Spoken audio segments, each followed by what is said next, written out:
Bien, bien. ¿Cómo les fue con los goles de Colombia el viernes? ¿Sí los cantaron? Bueno, indiscutiblemente que eso nos pone a todos muy felices y eso nos alegra sobremanera. Es parte de nuestra colombianidad, ¿no? Es parte de nuestro ser. Ok, algo más les iba a preguntar, pero hagamos hoy hemos tenido dificultades técnicas provocadas por el internet nuestro, pero bueno, aquí estamos y como alguien dijo, aquí nos quedamos, ¿no les parece? ¿Sí o no, Germán? Ok. Yo voy a invitarles que inclinemos nuestra cabeza, cerremos nuestros ojos y le digamos al Espíritu Santo, habla a mi vida hoy, bendito Espíritu. Déjame entender los propósitos que tú tienes con mi vida. Dígale gracias, porque hoy reconozco que tú eres el Señor. Hoy reconozco que tú eres Dios.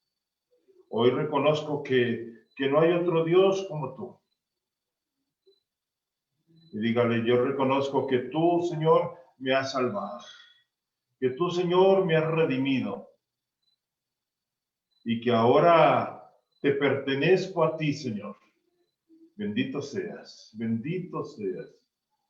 Dígale gracias, Señor. Muchas gracias. Porque un día, desde cuando estaba en el vientre de mi madre, tú me llamaste para ser tuyo y para redimir y hacer la redención a través de Jesucristo. Dígale gracias, Jesús, porque tú me redimiste y ahora me has hecho tuyo. Te pertenezco. Declárelo, dígalo en voz alta. Soy tuyo, Señor. Tú eres mi Señor, tú eres mi Salvador.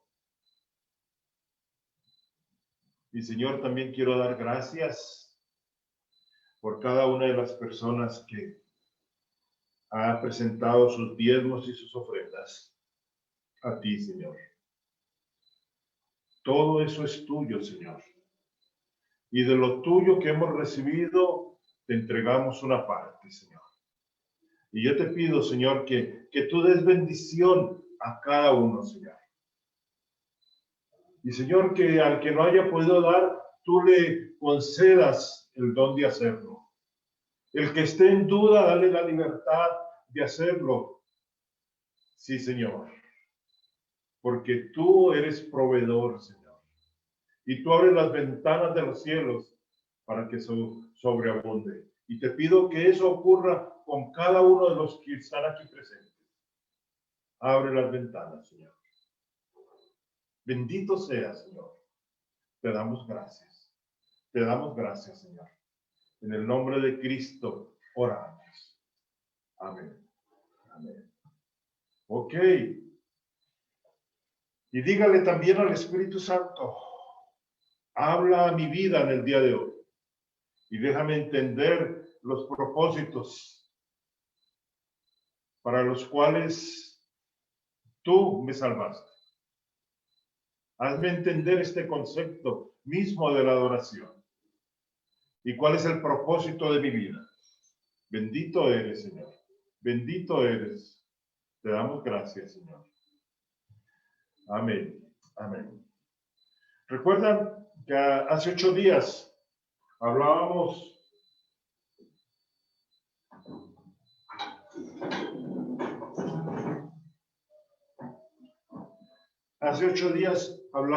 acerca de lo que es la adoración?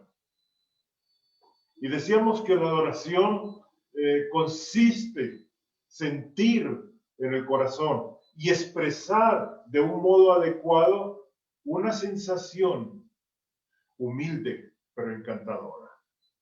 Es cuando yo reconozco que Él es mi Señor y mi Dios, que Él es el soberano. Es cuando yo reconozco en una actitud de asombro, de admiración y sobrecogimiento lo que Él es. Cuando yo experimento esa sensación de amor irrefrenable, ¿no?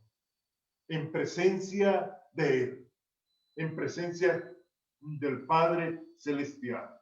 O sea que es experimentar en mi corazón, en mi espíritu, esa sensación humilde, pero encantadora, de asombro, de admiración y sobrecogimiento, de un amor único que puedo estar sintiendo por el Señor, por el Padre Celestial. Y hablábamos entonces de cómo este concepto se perdió a raíz de lo que ocurrió en el huerto del Edén y cómo el pecado nos separó de nuestro propósito al cual Dios nos había llamado y al cual Dios nos había salvado. El tema que quiero considerar, teniendo en cuenta lo que hemos visto hace 8 días, es en busca de la identidad perdida del hombre. Sí, ese es el tema, en busca de la identidad perdida. Y vale la pregunta, ¿siente usted que no ha perdido su identidad como persona? ¿Se siente firme en su propia identidad y en su relación con Dios? Hay personas que quieren saber quiénes son, qué son, por qué están aquí y a dónde van. Sí, hoy en día la mayoría de personas en este mundo quieren conocer la respuesta a una pregunta. ¿Cuál es el propósito de mi vida? ¿Usted sabe cuál es el propósito de su vida? ¿Usted sabe para qué está viviendo? Sí, ¿cuál es el propósito de mi vida? Hágase la pregunta. Cierre por un instante sus ojos y pregúntese, ¿cuál es el propósito de mi vida?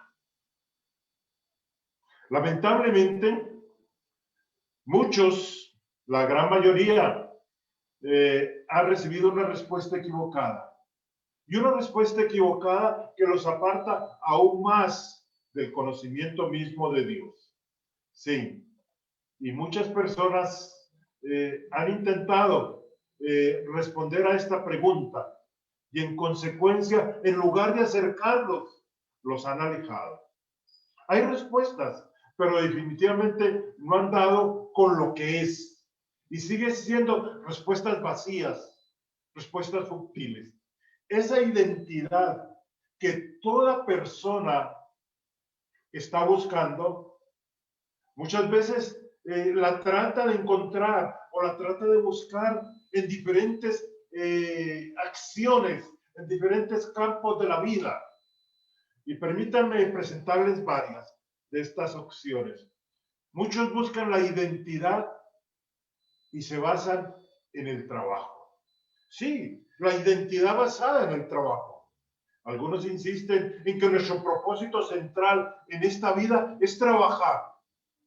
Sí, trabajo aquí, trabajo allá, más allá, me llevo el trabajo para la casa y sigo trabajando y vivo para el trabajo. Y más ahora cuando se habla de que hay que trabajar en la casa, ¿no? Por los asuntos de la pandemia, ¿no?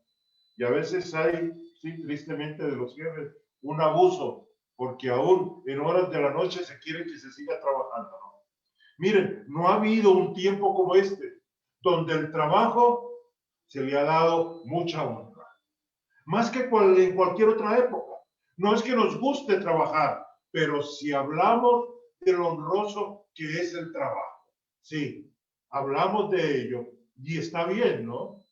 ¿Se ha detenido alguna vez a pensar qué es el trabajo?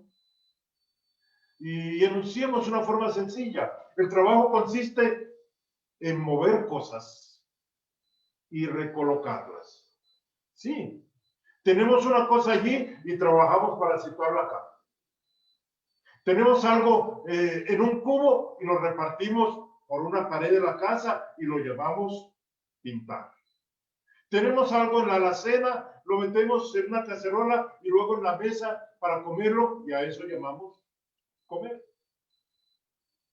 Ahora, de pronto usted sonríe al ver la simplificación de lo que les estoy diciendo.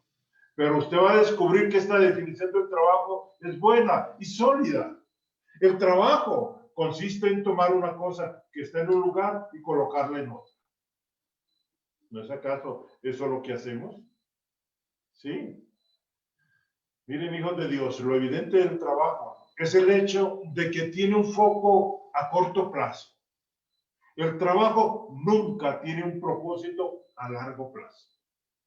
Nadie puede decir que ha sido creado para trabajar como un mero caballo de carga o de granja, que carece de todo futuro o de otra razón que no sea trabajar. ¿No ha escuchado usted aquella frase donde dice, no sé cuándo voy a dejar de trabajar? O ese anhelo a veces porque llega el tiempo de que pueda jubilarme y dejar de trabajar. Un hombre o una mujer pueden trabajar toda una vida, identificarse con su trabajo y luego jubilarse. Y poco después de la jubilación, ¿qué es lo que ocurre? Se muere porque su vida ya no tiene propósito. El resultado final del trabajo es la futilidad más absoluta. Y es lo que ocurre con una persona que se jubila. Hay muchas de aquellas personas que se han jubilado, que terminan sin saber, ¿ahora qué voy a hacer? ¿Y ahora qué hago? No le encuentran sentido, porque su vida era eso, el trabajo. Hay algunos que terminan de ser jubilados y siguen trabajando, porque yo no puedo dejar de hacer algo. Se busca la identidad en el trabajo. ¿Conoce usted esas personas que viven trabajando a las 24 horas? Hay otra forma de buscar identidad, y es la identidad basada en la educación. Alguien podrá decir que estamos aquí para cumplir un propósito más elevado que trabajar. Nuestro propósito es el de educarnos. Nuestro propósito es el de desarrollarnos y perfeccionar nuestra naturaleza intelectual. El proceso de cultivar la mente humana es muy extenso. Una persona joven pasará por la escuela donde le enseñarán todas las cosas importantes de la vida. Luego quizás siga estudiando en la universidad, ciencia, arte, literatura e historia. Si es ambicioso, realizará un trabajo de posgrado y obtendrá un título. En estos días hablaba con la esposa de un compañero de colegio y no sabía yo todos los títulos que mi querido compañero, el menor del curso, Juancho, había alcanzado. Había alcanzado un título de matemáticas en la Nacional, había estudiado ahí matemáticas, luego había alcanzado un título de ingeniería civil, posteriormente se fue a Estados Unidos y alcanzó una maestría en matemáticas puras, una maestría en estructuras, un doctorado en estructuras. Y ella me decía, y cuando tal vez pensábamos que ahora podríamos disfrutar y él pensionarse, le vino un cáncer y murió. Sí. A veces no sabemos en qué momento. Nos ocupamos por llenar nuestra vida con trabajo, con estudio, pero no sabemos en qué momento tenemos que partir. Y muchas veces, si uno es ambicioso, va a realizar eso, muchos títulos para tener una buena forma de vida. Y miren, en este caso solo hay un pequeño problema. esta persona educada y culta acabará muriendo y llevándose consigo a la tumba toda esa educación, toda esa cultura, ese amor por Bach, ese amor por Chopin y todo lo demás. Y todo eso, ¿qué es lo que ocurre? Irá a parar a la tumba con él. Quiero decirles que todo lo que hagamos un día se terminará. Y todo lo que hagamos también por una persona acabará con ella en la tumba cuando muera. Si aquel joven obtiene 40 títulos, podrán colgarlos de su lápida, pero no se enterará, estará muerto. Como dice Job, dice, ellos partirán, ellos morirán, pero no se darán cuenta de si un ser querido sufre y si un ser querido está en tristeza. No se darán cuenta, está muerto. La educación por sí sola no es el motivo por el que nacimos. Nuestro propósito no es perfeccionar nuestra naturaleza intelectual. Nuestro propósito no es la educación o el desarrollo de nuestra mente. No estoy diciendo que trabajar sea malo. No estoy diciendo que educarse sea malo. No, eso es parte de la vida, pero ese no debe ser su propósito final. No es estar en contra de la educación, porque la alternativa sería la simple ignorancia. Sin embargo, no responde al propósito eterno de por qué estoy aquí. Es más, yo podría decirle que usted en su trabajo tiene un propósito más elevado que el mero hecho de trabajar. En sus estudios tiene un trabajo, un propósito que cumplir, más que el mero hecho de alcanzar un título o un posgrado o un doctorado. No, es mucho más. O sea que muchos buscan la identidad en el trabajo, la identidad en la educación, pero hay otra manera hoy en día muy popular, como se busca esa identidad perdida. Y es la identidad basada en el placer. Sí. Algunos creen que este es un punto de vista sencillo. No dicen que estamos aquí simplemente para disfrutar la vida. Los griegos enseñaban que el fin primordial del hombre es el placer. Y lamentablemente se labró una reputación espantosa, pero su idea no era tan mala. Sí, los griegos enseñaron que nuestro propósito, ellos no enseñaron que nuestro propósito era irnos de cuerda 3 semanas seguidas, fumar opio, droga o satisfacer todos los placeres físicos y carnales conocidos por la humanidad. Nos enseñaron algo bastante opuesto. Nos enseñaron que el placer es el fin de todas las cosas. Nos enseñaron los placeres de la amistad y la belleza de la literatura, de la poesía, de la música, del arte. Los placeres nobles de una buena conciencia. Y ellos decían que esos placeres nobles de una buena conciencia es aquello para lo que nacimos, con miras a qué? A disfrutar de la vida. Sí. Aunque tenían buenas intenciones e intentaron transitar por el camino más elevado, lo entendieron todo mal. ¿Saben por qué? Porque los goces y los placeres acaban pasando.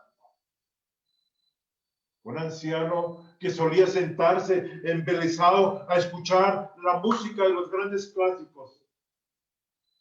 ¿Qué puede estar ocurriendo? Que ahora está sentado cabeceando en un rincón y no sabe distinguir entre Beethoven o Frank Sinatra o Juanes, porque le falla la mente y con ella su capacidad para disfrutar de los placeres. ¿Qué hace un hombre cuando la vida ya no le ofrece placeres?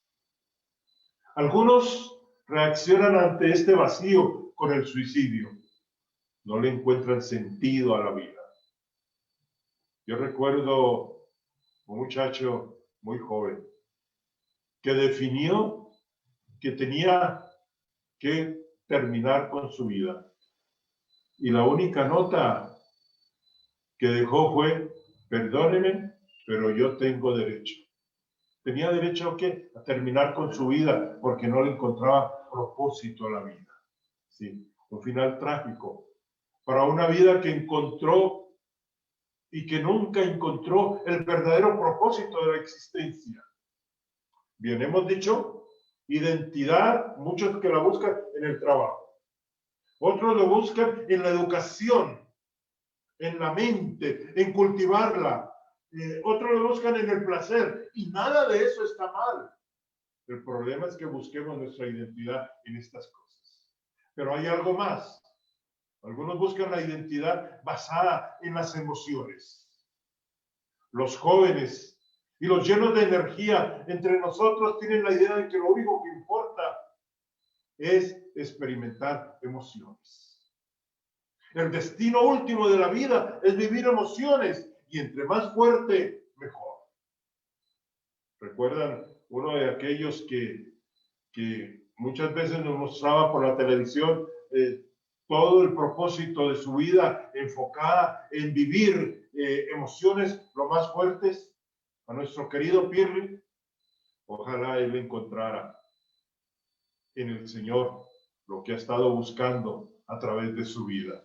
Sí, emociones, y entre más fuertes, mejor. Y él las vivió y las sigue viviendo. Miren, esta es una filosofía que practica y defiende un gran número de personas que no son cristianas. Es la filosofía que dice también que el sexo, que la comida, que los deportes, que las emociones fuertes, que la acumulación de bienes son el fin absoluto del hombre. ¿Y qué es el propósito que hay que tener en la vida? Nuestro propósito en esta vida, dicen, es cualquier cosa que nos emocione. Sí. Aquellos que dedican su tiempo y propósito a buscar emociones de la vida, verán que les pasa una de dos cosas. O bien se agotan físicamente, o lo hacen mentalmente, hasta que pierden toda capacidad de experimentar más emociones. Si para eso fue creada la vida, pienso que Dios cometió un tremendo error cuando formó este mundo. Si eso es todo, me cubriré el rostro con las manos y clamaré al Dios Todopoderoso y me lamentaré diciendo: ¿por qué me has hecho así? Sí. Una pregunta: ¿en qué busca usted su propia identidad? ¿En qué busca usted el propósito para su vida? ¿En el trabajo? ¿En el placer? ¿En su mente? ¿En su estudio? ¿En sus títulos? ¿En qué más busca? ¿En las emociones fuertes? Tenemos que pensar en una verdad. La identidad tiene que ser restaurada. Y ahora la estupenda noticia es que esto que hemos visto no es el motivo o el propósito de nuestras vidas. Las Escrituras enseñan una serie de cosas sobre el propósito de nuestras vidas. Y nos enseñan que Dios creó, óiganlo bien, hijos de Dios, Dios creó todas las cosas por su propia voluntad. Miremos lo que dice Apocalipsis 4:11. Y miren lo que dice Apocalipsis 4:11. Precioso pasaje. Es para deleitarse en él. Dice así: Señor, digno eres de recibir la gloria, la honra y el poder, porque tú creaste todas las cosas y por tu voluntad existen y fueron creadas. ¿Qué pasaje más hermoso? Miren lo que dice. No sé si Carlos o Javier, que tiene Nueva Traducción Viviente, lo tienen ahí listo. Yo lo vuelvo a leer. Señor, Digno eres de recibir la gloria y la honra y el poder. Digno eres. Dice, porque tú creaste todas las cosas y por tu voluntad existen y fueron creadas. ¿Cómo les parece? Todo fue creado por la voluntad de Dios. Y Él es digno de toda la alabanza. ¿De pronto lo encontraron, Carlos o Javier? Ok. Miren, cuando Dios decidió crear a la humanidad, fue un día señalado en el cielo y fue acompañado de gran celebración. Sí, en Job capítulo 38 dice, cuando alababan todas las estrellas del alba y se regocijaban todos los hijos de Dios. Imagínense, cuando alababan todas las estrellas del alba y se regocijaban todos los hijos de Dios. Allí estaban las huestes celestiales, en plena celebración, cuando Dios decidió crear los cielos y la tierra, y en concreto al hombre para que lo adorase. Y esto es lo que la Biblia enseña. Dios creó al hombre para que lo adorara. Y el hombre es el niño mimado del universo. Es el centro del afecto divino. Sin embargo, muchos pretendiendo ser sabios niegan esto. Yo quisiera que por un instante usted cierre sus ojos y le diga a Dios, gracias, porque yo soy el centro del afecto divino. Yo soy el centro del afecto tuyo, Señor. Y dígale, gracias porque yo soy una persona mimada para ti, Señor. Hazme entender este propósito para el cual me creaste. Dios hizo al hombre semejante a él. Y Dios lo hizo semejante a él para que lo pudiera complacer más que cualquier otra criatura. El ser humano es la única criatura en la que Dios se mira para verse reflejado. ¿Y sabe por qué? Porque fue creado a su imagen y semejanza. El hombre es el reflejo de la gloria de Dios. Y ese era el propósito e intención original de Dios. Sí, el hombre, el reflejo de la gloria de Dios. Y la función suprema del hombre por toda la eternidad es la de reflejar la elevada gloria de Dios. Óigalo bien. La función suprema del hombre es que en todo lo que hagamos, en todo lo que vivamos, en todo lo que pensemos, reflejemos la gloria de Dios. En todo nuestro actuar, en todo nuestro vivir, en todo nuestro hacer, estamos reflejando la gloria de Dios. La función suprema del hombre por toda la eternidad es reflejar esa gloria de Dios, para que él pueda mirar en ese espejo llamado humanidad y ver reflejada su propia gloria.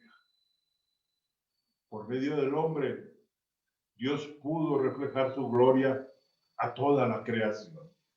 Cada uno de nosotros es el espejo del Todopoderoso. Y este es el motivo por el que fue creado.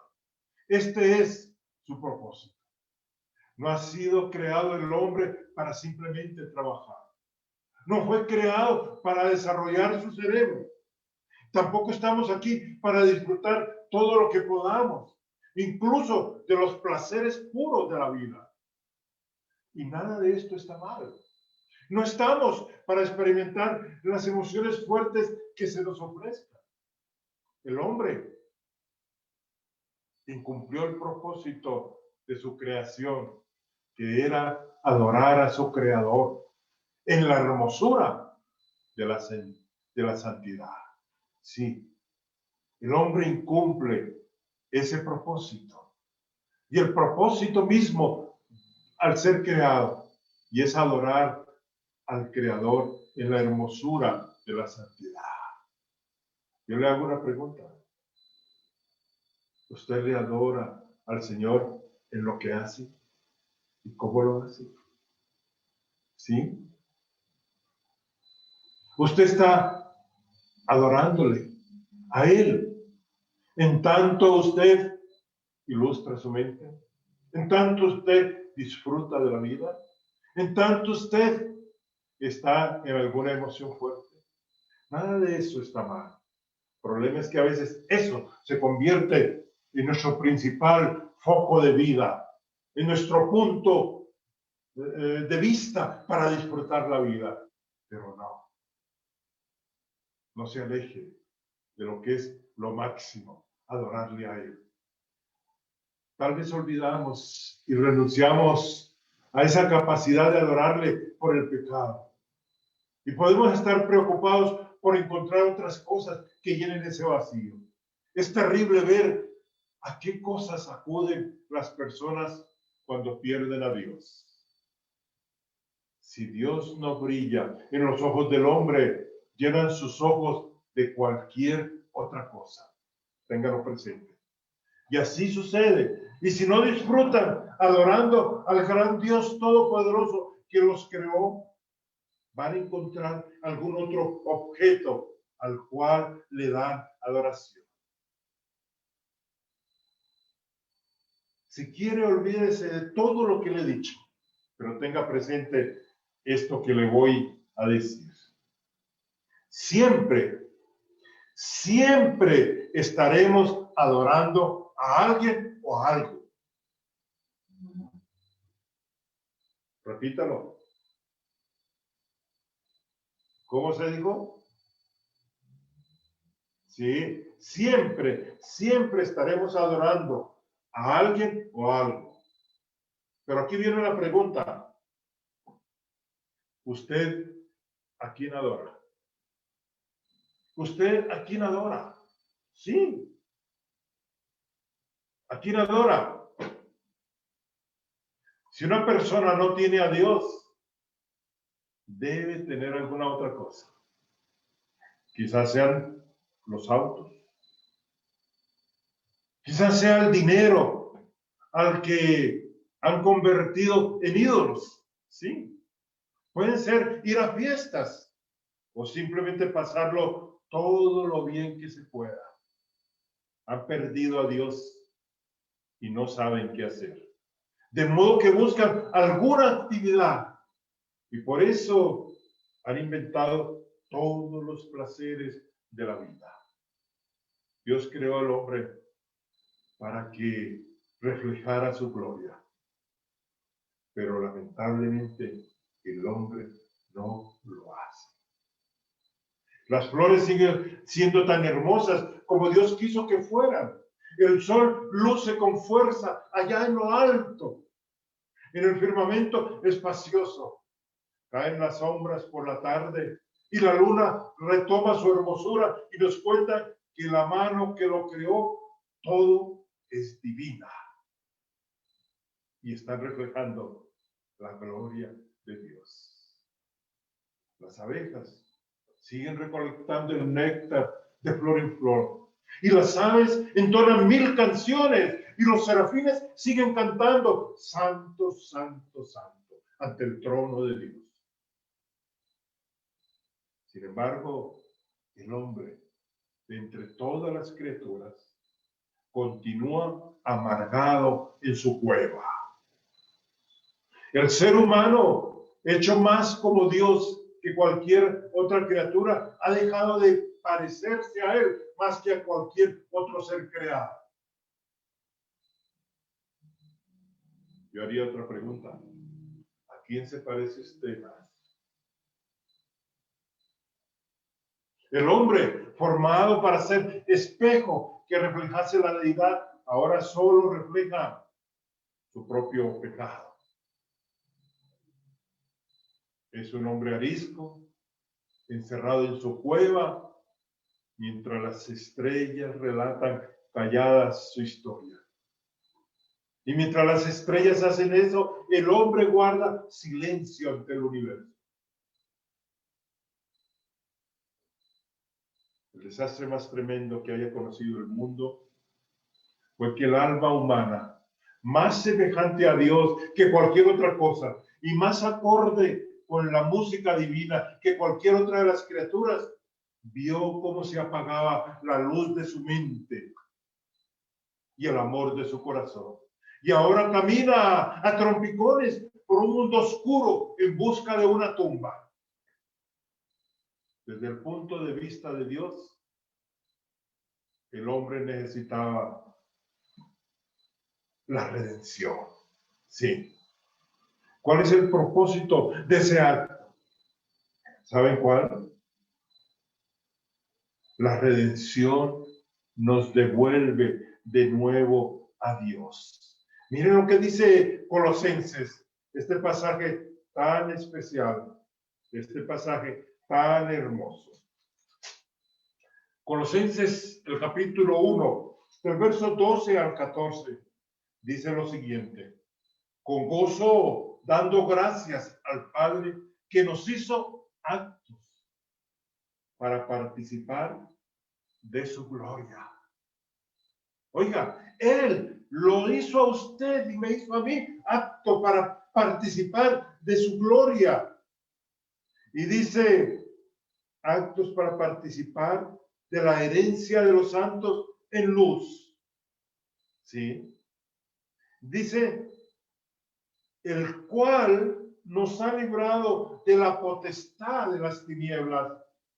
Él nos ha librado de la potestad de las tinieblas y nos ha trasladado al reino de su amado Hijo.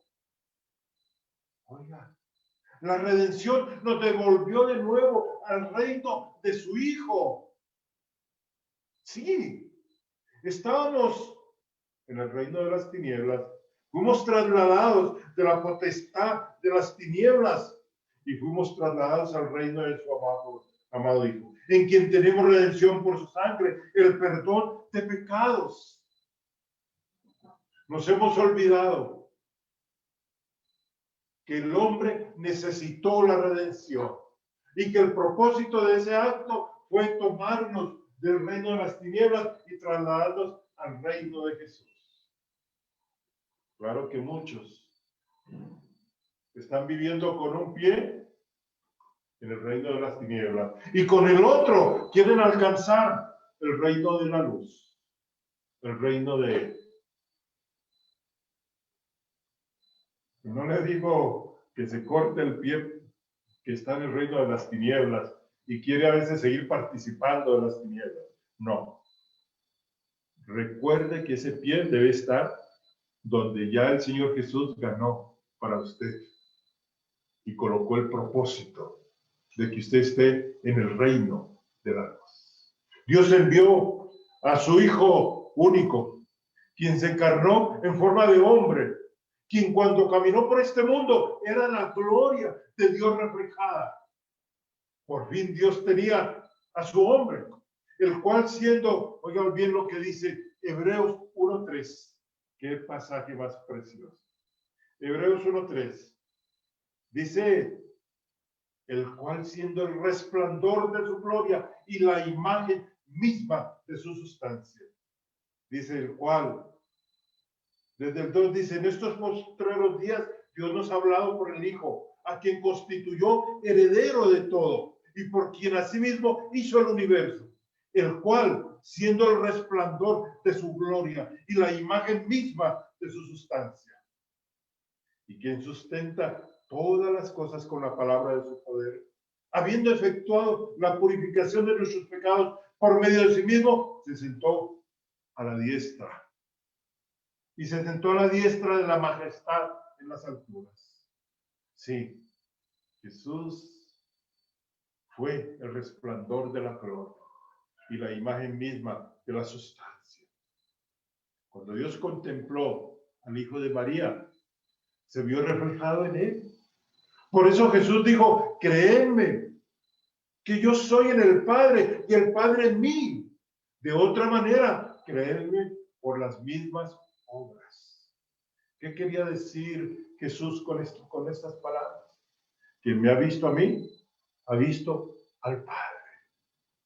Por eso Él lo dijo un día, te he glorificado en la tierra He acabado la obra que me diste que hiciera. Uno de los pasajes más hermosos que puedo encontrar en la Escritura es este. Que tal como Jesús lo hizo, nosotros pudiéramos hacerlo. Que yo pudiera hacerlo. Glorificarle a Él mientras paso por esta tierra. Somos motivos de glorificar a Dios en lo que hacemos, en lo que pensamos, en lo que vivimos. Y Jesús lo dijo a sus discípulos, perdón, no a sus discípulos, lo dijo Jesús en la oración ahí en el huerto: Padre, te he glorificado en la tierra y he acabado la obra que me diste que hiciera. ¿Cuál es la obra que Dios le encomendó a usted? ¿Cuál es la obra? He acabado la obra que me diste que hiciera. Y miren, en ella se glorificó en su Hijo. Y ese Hijo fue la muerte. Y toda aquella gloria fue desfigurada más que la de cualquier hombre. Y su rostro más que el de él y de toda persona. Lo clavaron en la cruz. Durante 6 horas sudó, se retorció y gimió, hasta que al final entregó el Espíritu. Las campanas sonaron en los cielos, porque el hombre había sido redimido. Sí, hubo alegría en los cielos, porque hubo uno que me había amado y lo había amado a usted sin igual y había entregado su vida para redimirnos. Y ahora todo estaba consumado. Al tercer día Jesús resucitó entre los muertos y ahora está sentado a la diestra de Dios. Y Dios se ocupa en la redención de las personas para que vuelvan a Él y recuperen su propósito original: ser espejos que reflejan su gloria. Miren, hijos de Dios, concluyendo, la adoración es el motivo pleno de la existencia del hombre. La adoración es la razón por la que nacemos y por la que nacemos de nuevo. La adoración es el motivo de nuestra primera y de nuestra segunda génesis, a la que llamamos regeneración. La adoración es el porqué de la iglesia, es el porqué de reunirnos, es el motivo de ser, darle gloria a nuestro Dios. Toda iglesia cristiana, en todos los países del mundo, en toda generación, existe para adorar a Dios en primer lugar y no en segundo lugar. No para abordar la adoración al final como algo secundario, sino para adorar a Dios primariamente, de modo que todo lo demás venga después. Nuestro llamado primordial es adorar a Dios. ¿Qué dije? Nuestro llamado primordial es ¿qué? Adorar a Dios. Miren, las aves loas, el ruiseñor sin lengua muere ahogado porque tiene muchos trinos que no puede liberar. Sí, eso le ocurre al ruiseñor. A nosotros nos pasa lo contrario. Tenemos una lengua grande, pero la usamos poco. Bueno, es un decir. A veces la usamos demasiado. Y perdone la expresión, en lo que no nos importa. En lo que no tenemos que decir. Sí, tenemos una lengua grande, pero la usamos poco. Disponemos de un arpa que no tiene igual en el universo de Dios, pero la utilizamos con poca frecuencia y la usamos mal. Esa lengua que Dios nos ha dado. Y esas cuerdas vocales. ¿Cuántas son las cuerdas vocales? Solo 2. Son cuerdas que debemos utilizar ¿para qué? Para adorarle a Él, para darle la gloria de Dios. Un puritano. Y cuando hablamos de los puritanos, quiero darles una aclaración muy importante.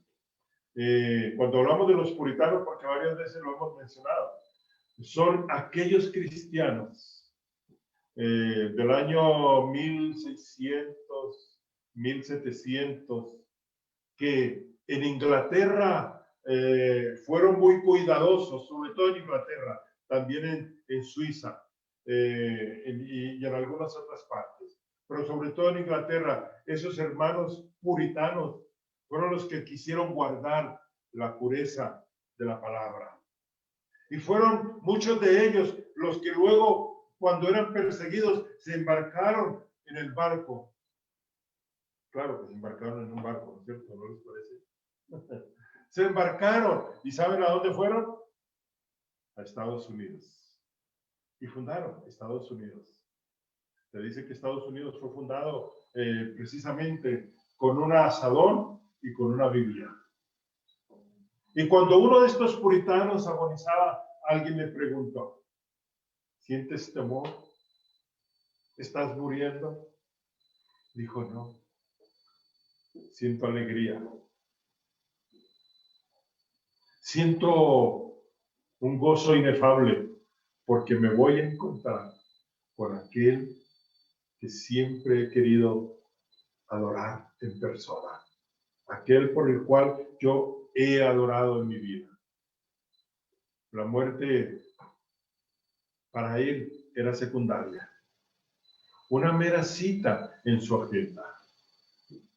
En estos días estaba leyendo acerca de las civilizaciones, estaba escuchando algunas cosas y ustedes lo saben, que Egipto con sus pirámides y demás fue una cultura de muerte, pero una cultura de muerte porque ellos consideraban la muerte como un paso a algo superior. Por eso era que los embalsamaban y los colocaban con todas sus fortunas y con todas sus riquezas, porque consideraban que iban a vivir en un plano mejor y superior. La muerte se convierte en algo secundario. Y miren, ¿qué significa para nosotros la muerte? Significa, igual que para este puritano, un tránsito, un encuentro con Jesús. Y si pregunto quiénes quisieran morir, más de uno o todos diríamos: bueno, todavía no. Todavía no. Todavía no creo que haya llegado mi tiempo. Nadie quiere morir. Y nadie quiere morir porque a veces hemos perdido el sentido del encuentro con quién voy a estar. Para este hombre que les cuento, la muerte era secundaria. Era una mera cita para cumplir un propósito. La ocupación de este hombre consistió en adorar a Dios antes y por encima de todo lo demás. Él llevaba 40 años adorando a Dios. Y el hecho de enfrentarse a la muerte no alteraba eso. Al final murió y su cuerpo fue enterrado en algún lugar. Pero ¿saben qué ocurrió con este hombre? Sigue adorando al Señor en aquel sitio tan codiciado al que llamamos la presencia de Dios.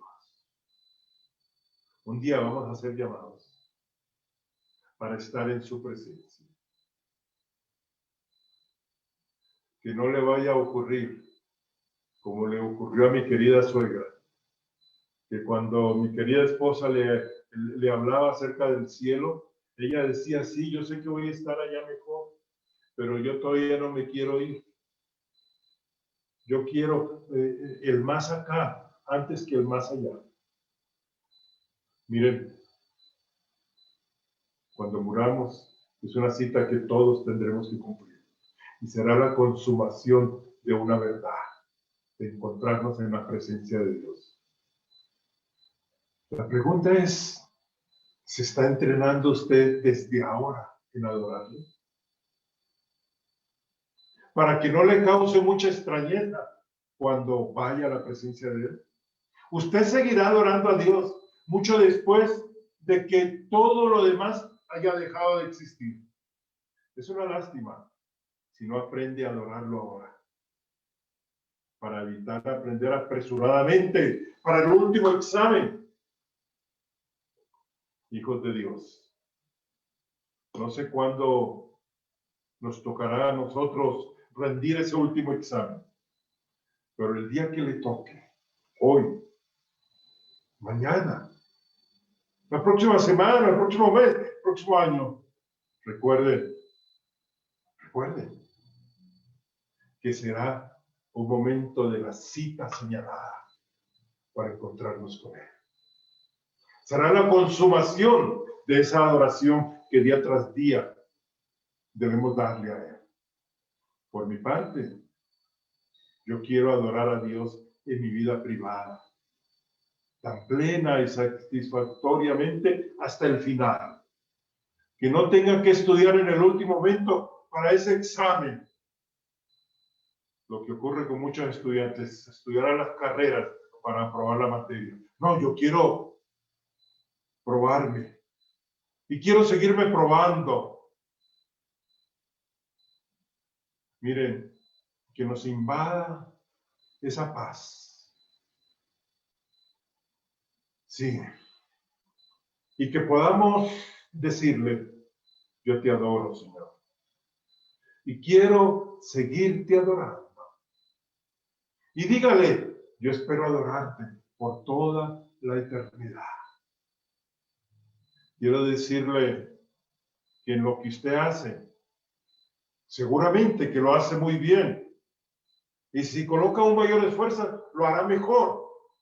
Pero si usted entiende que en lo que hace, en su trabajo, en su estudio, en el placer, en la búsqueda de las emociones, eso será mejor si usted entiende que a través de ello usted puede glorificar a Dios. Usted se encuentra aquí para glorificarle a Él y para disfrutar de Él plenamente y para siempre, diciéndole al universo lo grande que es el Creador. La pregunta es, ¿sí le dice usted al universo cuán grande es Dios? Recuerde que Él nos ha dicho que somos embajadores en nombre de Cristo. Y que usted, como embajador, tiene que decirle a la gente cuán grande es el Creador, el Señor del universo, y cuán grande es su Redentor. No olvide que esa es una de las mejores formas de adorarle a Él. Que podemos adorarle con nuestros cánticos, que le podemos adorar mientras hacemos o pensamos, pero que busquemos la gloria de Él. Voy a invitarles que incline su cabeza. Y antes de que suene esa canción preciosa que Hugo ahora nos va a colocar, le digamos, ahí con nuestras cabezas inclinadas, Señor del universo, amado Dios que creaste todas las cosas que existen, que las creaste para tu placer. Dígale, te reconozco, y dígalo en voz alta, te reconozco a ti, soberano Señor, Dios Todopoderoso. Te reconozco humildemente como mi Creador.